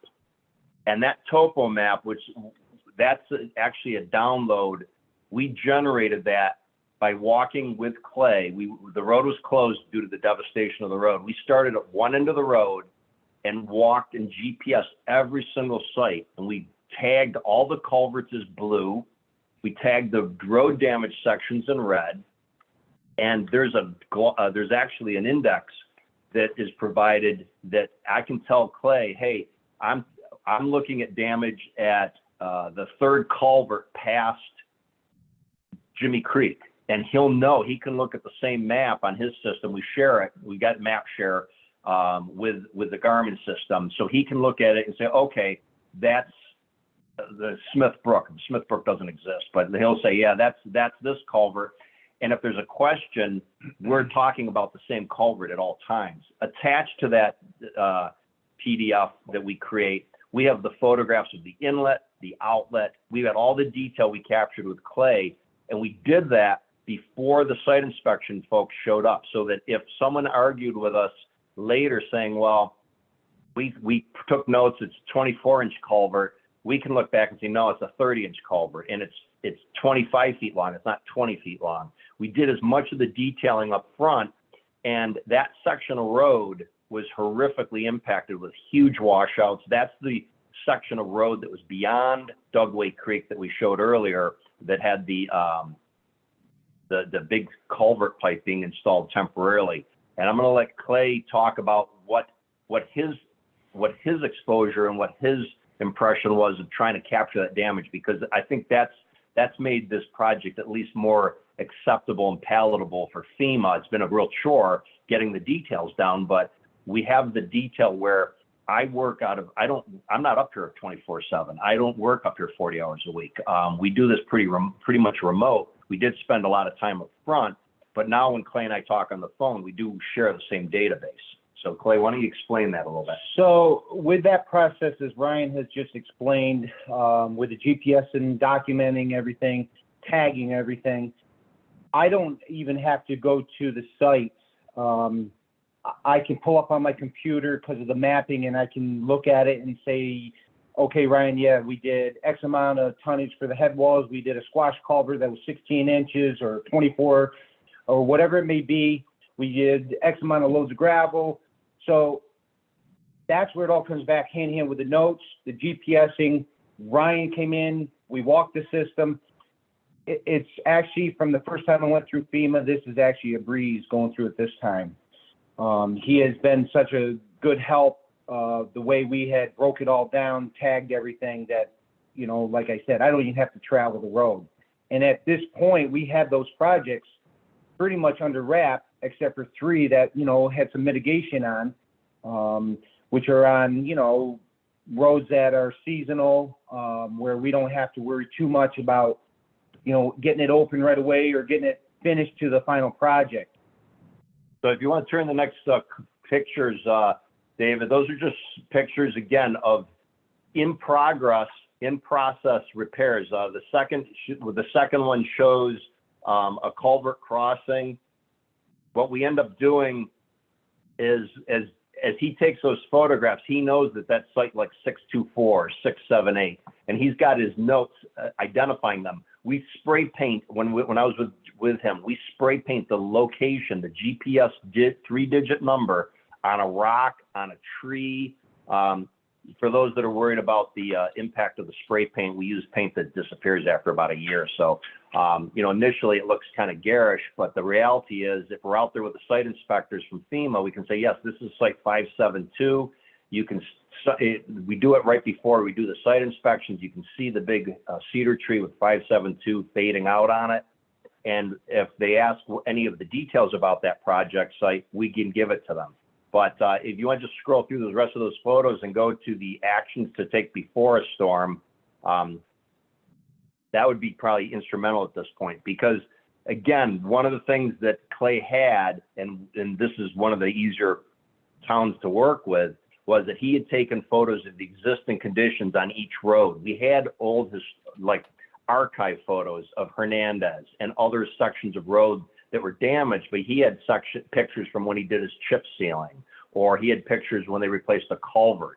One of the things I would suggest that I think Clay's got an inventory now to beat the band for his town is inventory all your culverts. If you have a road, start at one end of the road and walk the road and inventory each culvert, indicate what the head wall was, indicate what the culvert size is, and take photos of those culverts. It shows that it existed. It shows the general condition of it, and it shows that you're actually maintaining it because you're aware of the culvert being there.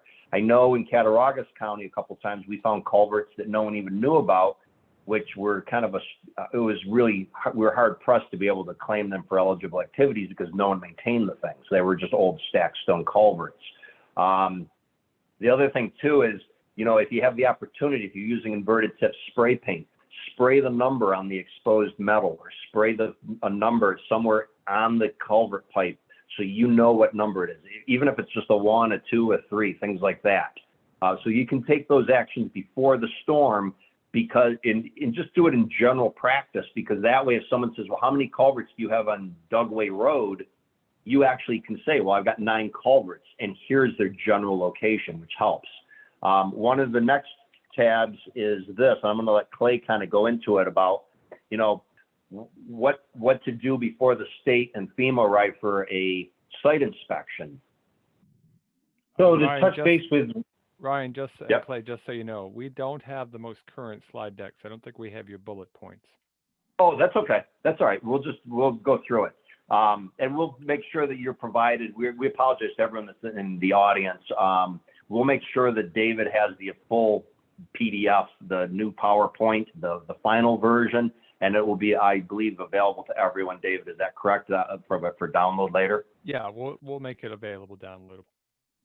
Perfect. So yeah, one of the things that we're talking about is the site inspection, because the site inspection occurs, FEMA sends out an individual to look at things, and that individual, when he leaves the site that day, he wants to nail down, he wants you to sign off. He wants you to sign off and say, this is what the damages are. And I'm going to let Clay express his exposure and his experience with the site inspection process. so as we walk down and have to take look at a road, culvert crossing, whatever we may have done to that road to put it back in repair and finalize a project, I have to, in my notes, understand the permit requirements beforehand to explain to FEMA. I have to understand the extent of the damage and have note-taking pictures of what I'm going to show them. Break out the components that are the damage, simplify it, whether it was a new culvert, washed out, the details. This all comes down to note-taking, picture-taking. You got to be able to understand the damage and explain it to FEMA and have it all into a package deal to sell it to them so they understand what happened, because once they got there, a lot of times you may have a road put back together. One thing I did pick up years ago in the highway school, they had handouts of pamphlets, and in the back of the pamphlets, they had a scenario on when you're changing out a culvert and keeping inventory.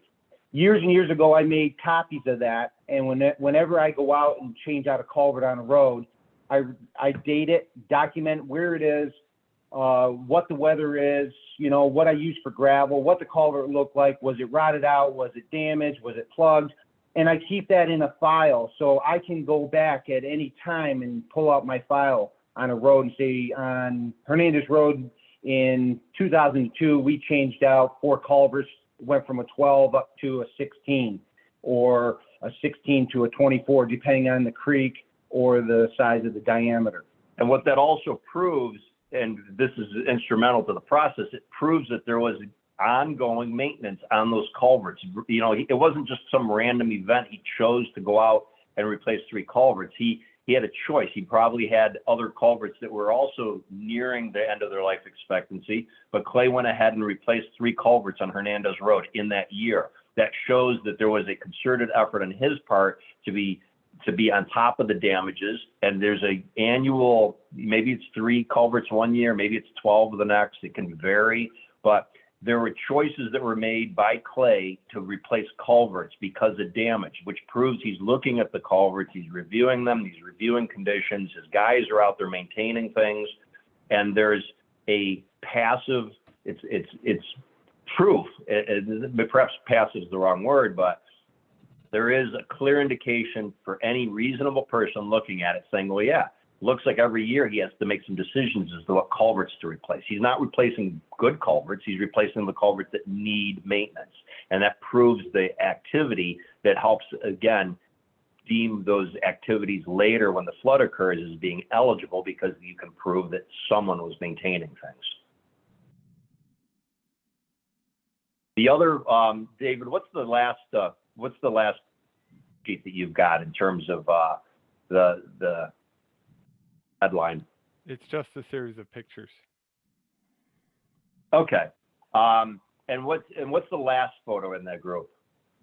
Amanda's got it, so just a second, she'll pop it up. I think it's one now. It's a culvert from the end. Some. Okay, so that's all right. So we're good. What I was going to ask is, it's 10:43, and we've got, I thought at this point, we've given a lot of general, well, kind of specific to wells information, but there's probably people in the audience that want to ask questions, so we want to let them do it. And I know Clay wants to have one bit of information, wants to relay one thing about mitigation and the fact that, you know, this work that FEMA's doing, they'll pay to increase the size of these culverts to make sure it doesn't happen again. But Clay, go ahead and speak. Just kind of like to wrap up, something to keep in mind for all superintendents throughout New York State. You're going to have to start planning for these incremental expenses of our infrastructure. You know, the spending of millions of dollars, our state and federal, you know, everybody's getting tapped out. Our budgets are getting tapped out. As towns and states, and, you know, to be proactive, this is where we got to start exploring available funding options and implement mitigation measures.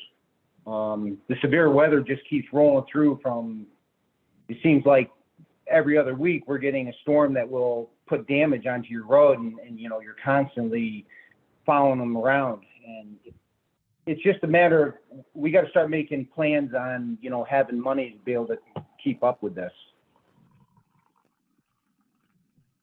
But yeah, if there's questions in the audience, David, just go ahead and forward them on to us, or we can touch on a couple other brief topics. We have not seen any questions in the Q&A so far, other than the one we asked you earlier. So again, everybody can put a question in, and we'll certainly be glad to pass it on.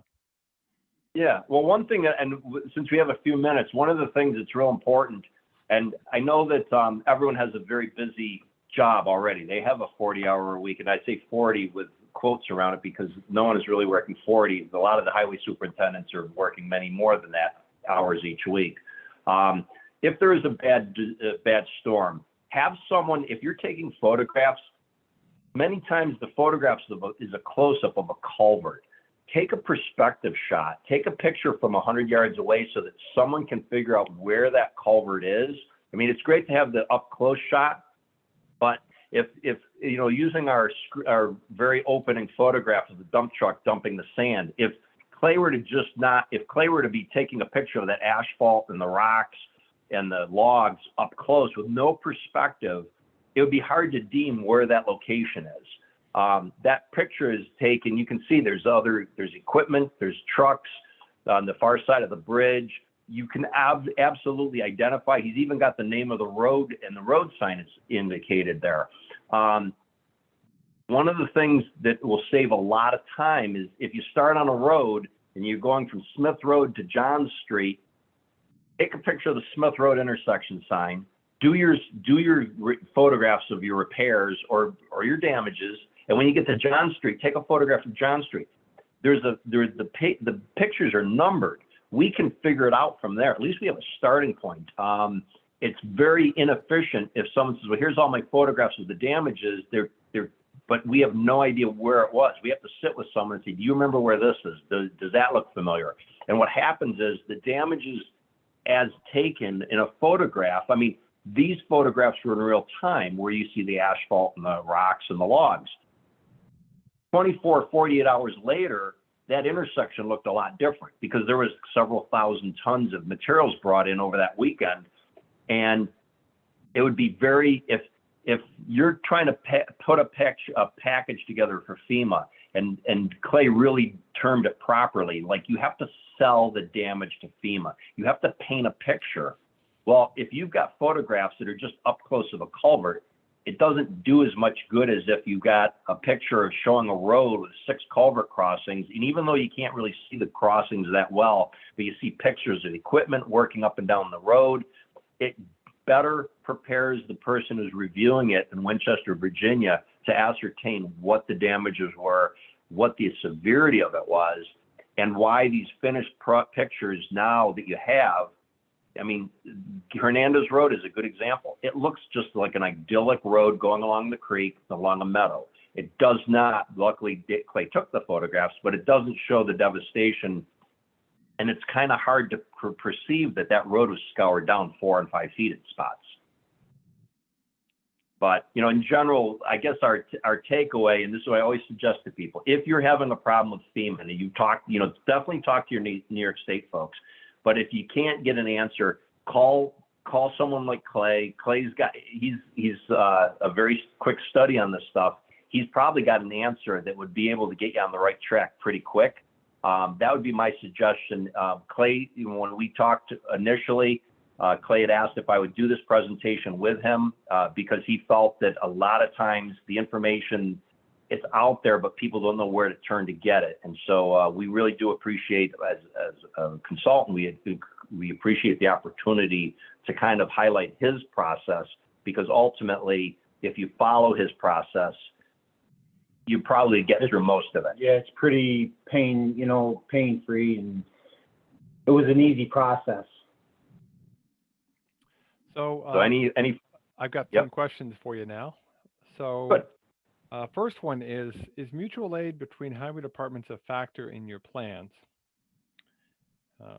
Well, we have, what's it called? Mutual assistance. No, I just drew a blank, Dave. Interagency agreements? Yeah, between each and other's towns. What I did in that instance, if most towns had damage going on at the same time, so I reached outside, I took local contractors. I had different contacts out there that I knew I could call up and say, hey, I need material hauled. When can you start hauling? So, I kind of bounced all over the county, and then outside forces I grabbed and brought in. And I can interject. I know in the town of Lodi, when they had their 2018 August flooding, they involved a lot of other towns to haul materials for them. I believe Fayette was involved, Romulus. What was good was their highway superintendent kept track of all the trucking tickets. So although they have an agreement that they wouldn't charge for the trucking, Rick was able to prove that the town of Torrey brought in, 100 tons of sand on day X. And so those intermunicipal agreements are very important, but shared service agreements, yeah, they're definitely a component of your recovery, and it's kind of good to have an understanding of what you can provide and what you can't provide. And you can't make it contingent upon FEMA being reimbursed to you. It's at the time of the, what's going on, I'm not thinking, who I can ask. I'm just reaching out. Can you work? And when they say they can work, I document what they're hauling, how long they're hauling, their hours, bringing them in, outside forces, and then, just keep track of it that way. Okay. For the emergency permits that you got, or the permits that you got, what's the turnaround time?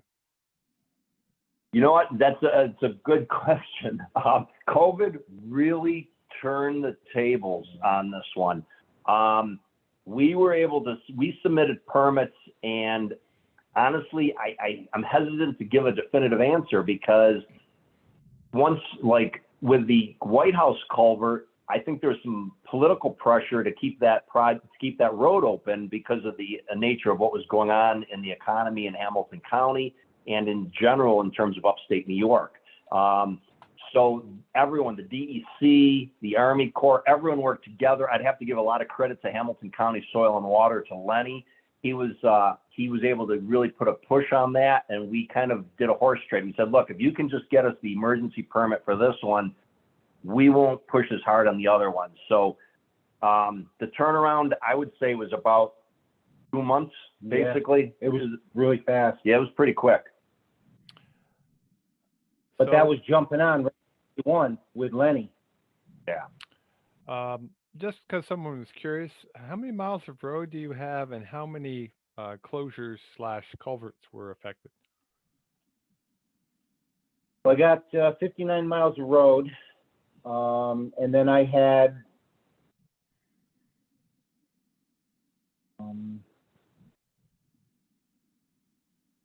I probably had about 40 culverts, at least.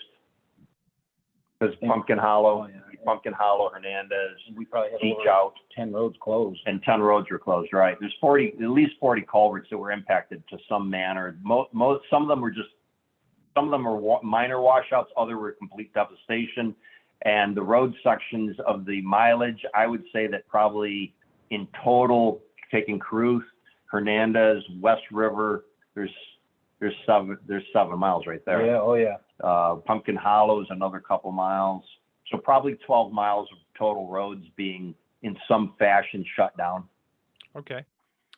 Do you ever recommend investing in oversized replacement culverts to try and prevent future damage, especially Well, an whenever issue you're with budget replacing constraints? culvert, well, I try to budget every year for X amount of culverts to replace. I do an inventory, as I was saying earlier. So whenever you're replacing a culvert, you should always see if you can upsize, even if it's just a regular culvert that's being taken out, you should move up to the next size if you can.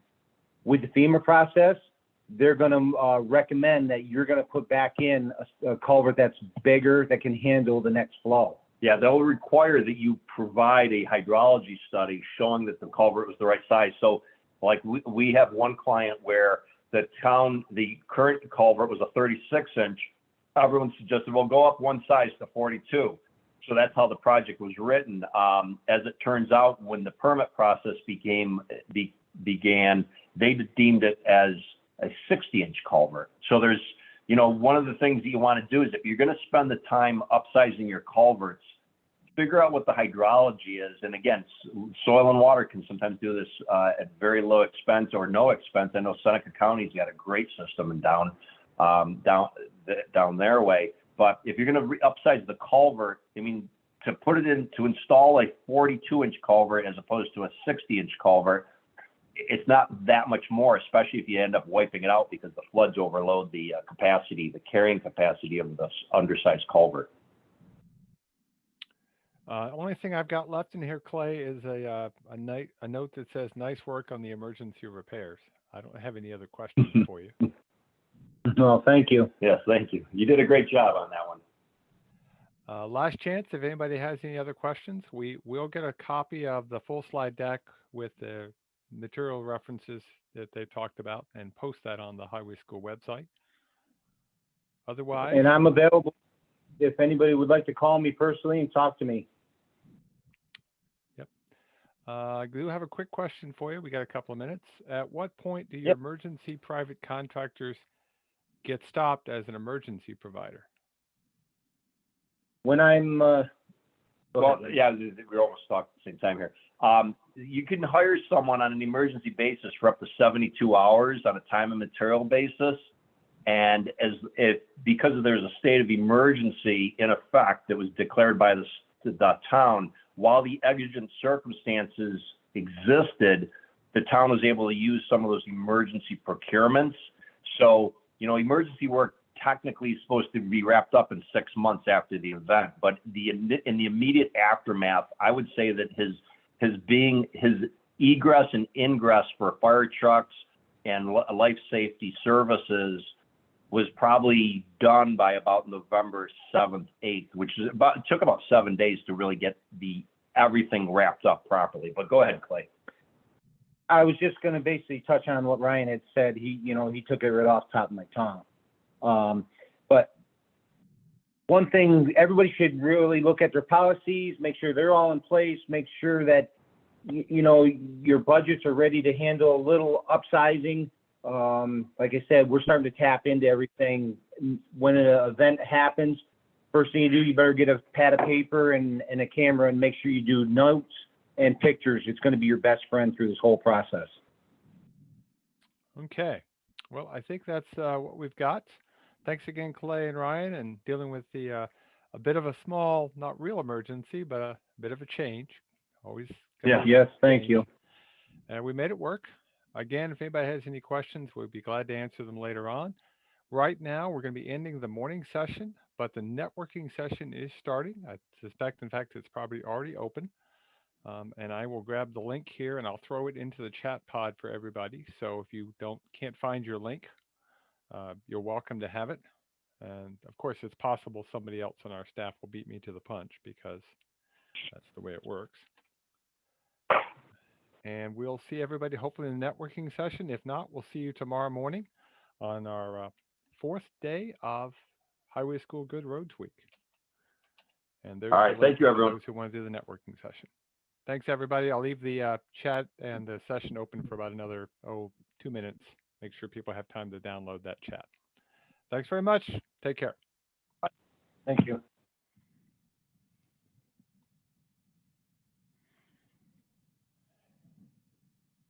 Amanda, I'll stay here for a minute if you want to make me the host, and then I can come over after that. I can hang out here if you want to go. Okay, I'll head over and help Melissa out then. Perfect.